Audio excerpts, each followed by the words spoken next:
Saudara pendengar di segenap penjuru tanah air, selamat bergabung dengan Lumen Indonesia. Lumen Indonesia siap melayani Anda setiap hari. Saudara terkasih, marilah kita bersatu dalam Tuhan kita Yesus Kristus yang tidak berubah dahulu, sekarang, dan selama-lamanya.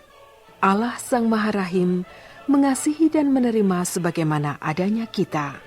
Allah Bapa kita di surga senantiasa bersedia menolong, menghibur dalam menghadapi segala permasalahan hidup sehari-hari.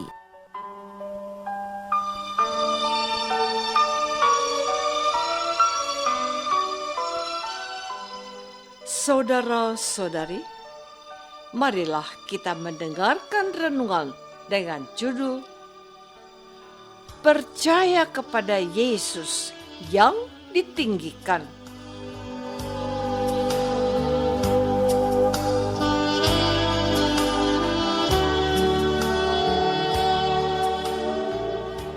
Yang berdasarkan pada Injil Yohanes bab 3 ayat 14 dan 15. Dan sama seperti Musa meninggikan ular di padang gurun, demikian juga Anak Manusia harus ditinggikan, supaya setiap orang yang percaya kepadanya beroleh hidup yang kekal.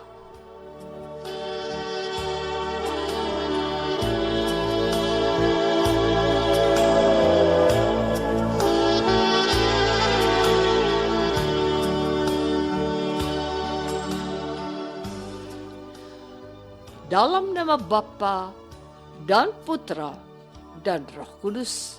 Amin. Saudara-saudari terkasih dalam nama Tuhan Yesus Kristus. Kemarin kita sudah merenungkan tentang ajaran Yesus kepada seorang Farisi yang bernama Nikodemus, bahwa kalau orang mau ambil bagian dalam kerajaan Allah, maka seseorang itu harus dilahirkan kembali. Apakah Nikodemus mengerti? Nampaknya ia belum mengerti juga. Nikodemus berkata tentang kelahiran baru.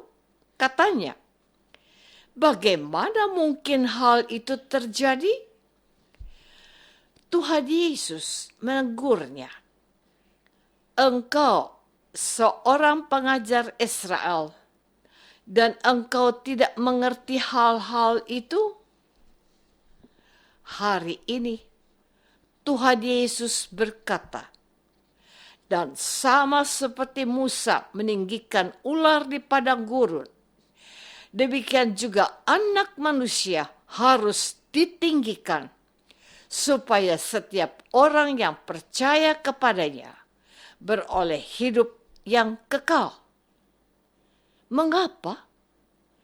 Karena disinilah Tuhan Yesus mau membuka wawasan si Farisi Nikodemus yang tahu benar tentang kisah Musa yang menyelamatkan bangsa Israel yang dipagut ular, tetapi mereka tidak mati karena mereka memandang kepada ular tembaga itu. Bilangan bab 21 ayat 9. Saudara-saudari terkasih, selanjutnya Tuhan Yesus mengingatkan akan apa yang bakal terjadi dengan Yesus, Anak Manusia yang kelak ditinggikan di atas kayu salib. Setiap orang yang memandang kepadanya dan percaya akan Dia, ia akan diselamatkan dan memperoleh hidup yang kekal. Tuhan Yesus lebih lanjut mau mengatakan kepada Nikodemus, pengajar Israel itu, bahwa keselamatan yang sejati bukan datang dari hukum Taurat, tapi karena menerima Yesus dan karena percaya kepada Dia yang diangkat dan ditinggikan di atas kayu salib. Bagi penginjil Yohanes, salib adalah tanda permuliaan Yesus, bukan batu sandungan dan hukuman karena dosa yang diperbuatnya. Jadi, yang menyelamatkan orang yang terancam mati dan binasa bukan ular yang diangkat oleh Musa, melainkan Anak Manusia yang ditinggikan di atas salib. Yang percaya kepadanya akan diselamatkan. Saudara-saudari terkasih, persyaratan untuk dapat dilahirkan kembali secara ilahi adalah percaya kepada Yesus, Anak Manusia. Yesus itu mengatakan bahwa tidak ada seorang pun yang telah naik ke surga selain daripada Dia yang telah turun dari surga. Kepada Dialah semua orang harus percaya, sebab Ia diutus dari atas, dari Allah, karena Bapa sungguh mengasihi dunia ini. Penginjil Yohanes melalui percakapan Yesus dengan Nikodemus ini mau membawa para pendengarnya pada peristiwa penyaliban Tuhan Yesus kelak. Kepada Nikodemus yang mewakili kaum Farisi dan semua pengikut Tuhan Yesus, Yohanes mau mengarahkan hati dan pikiran mereka pada peristiwa penyaliban Tuhan Yesus. Ia disalibkan bukan karena dosa-dosanya, melainkan karena Dia mau menebus dosa seluruh umat manusia. Semua orang harus memandang kepada Yesus yang disalibkan agar mereka mengalami keselamatan yang datang dari buah pengorbanan Tuhan Yesus di atas salib karena Ia taat pada kehendak Bapanya. Kaum Farisi dan bangsa Yahudi lainnya, juga mereka yang kemudian percaya kepada Yesus, mereka diingatkan akan peristiwa penting yang dikerjakan Musa di padang gurun. Siapapun yang memandang ke patung ular yang dibuat Musa, mereka tidak akan mati kalau memandang kepada ular tembaga itu. Dan sama seperti itu, mereka, siapa saja yang memandang pada Dia yang disalibkan dan percaya kepadanya, tidak akan mati, melainkan beroleh hidup yang kekal. Saudara-saudari terkasih, pesan penting yang mau diwartakan oleh Gereja Kudus pada hari ini, bahwa pengorbanan Tuhan Yesus di atas salib dengan menyerahkan nyawanya kepada Bapanya menjadi momen penting yang mendatangkan keselamatan untuk siapapun yang mengandalkan Yesus dan percaya kepadanya. Tuhan Yesus memang sudah disalibkan.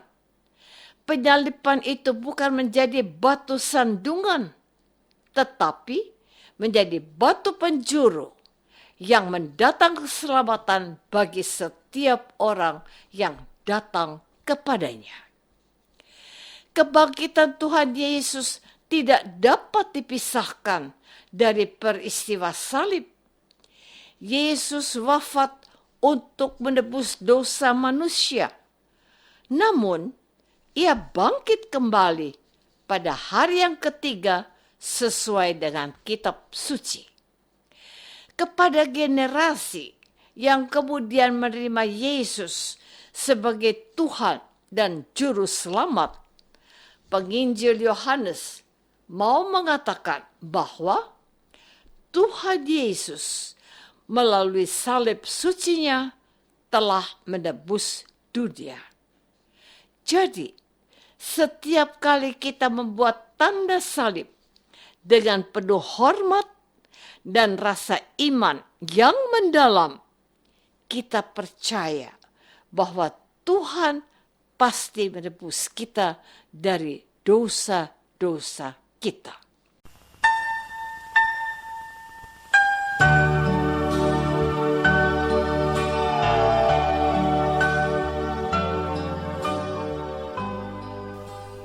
Saudara terkasih, marilah kita masuk dalam saat hening sejenak untuk meresapkan renungan yang baru saja kita dengar bersama dalam kehidupan iman kita masing-masing.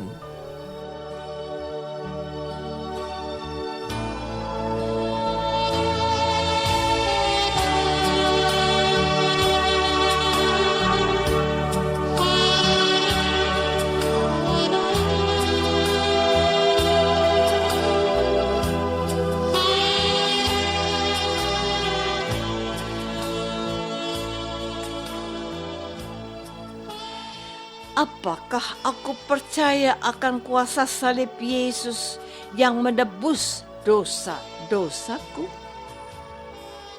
Marilah kita berdoa.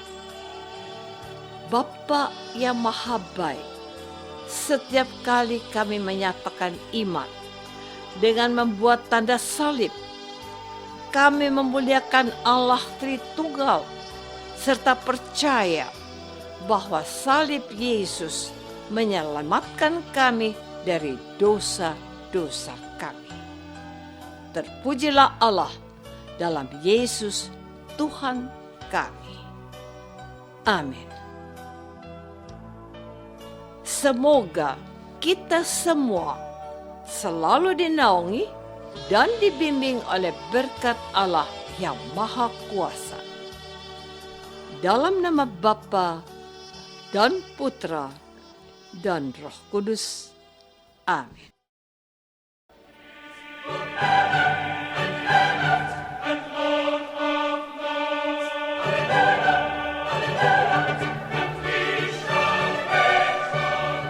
Dengan penuh kasih dan sukacita, Lumen Indonesia mengundang saudara-saudara seiman di segenap penjuru tanah air. Sekiranya ada tanggapan ataupun saran, kirimkan surat Anda ke Lumen Indonesia. Terima kasih atas perhatian Anda. Sampai berjumpa lagi dengan Lumen Indonesia pada waktu dan gelombang yang sama esok hari.